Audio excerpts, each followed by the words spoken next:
definitely the most amazing thing I've ever done. All the training, 100% prepared. Yeah, I know that you grew up around military and Air Force, so I mean, like, I'm guessing you had a little bit of familiarity without being up in the F-18 necessarily, but how, like, was that ever your dream? I know that you was, possibly gonna play basketball and Yeah. and do that stuff in the pros, but did you ever have a dream of being like an Air Force pilot and all of that at one Yeah, time? I was telling these guys earlier, the first time I saw Top Gun, I was like 8 or 9 years old. By this point, I had lived on a bunch of different Air Force bases all over the place. My dad was in the Air Force, my grandfathers were in the Air Force, and it was just around you every single day. So you kind of took for granted the fact that, like, on days when I got sent home from school, which was very often, I would have to go to the hangar with my dad, like, while he was at work, and he would just be sitting there, like, working on a 16, and I'm like, can I play with this? And he's like, nah, man, go sit down somewhere. And it just kind of, like, it got lost on me that I was growing up with that. And then I remember watching Top Gun, 8 or 9 years old,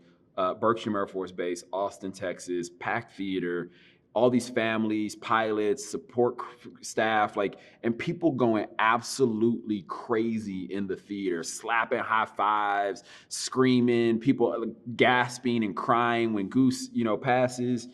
And like, there was just something about that moment, about watching like this entire aviation community wrap its arms around this film and feel like they were being seen, that they were seeing themselves rather. And to me, that was just like, oh, I want to do that, whatever that is. And if that means that I get to be in the next Top Gun, whenever that is, then absolutely. Like, I 100% want to do that.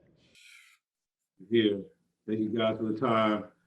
Thanks for putting all that work into the training and everything else to pull it off.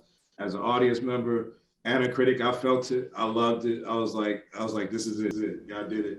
And Thank you, bro. And that little Top Gun 1. So can't wait to see whatever you guys got coming up next. Keep on doing it. We'll keep on watching. Appreciate Thank you so you. much.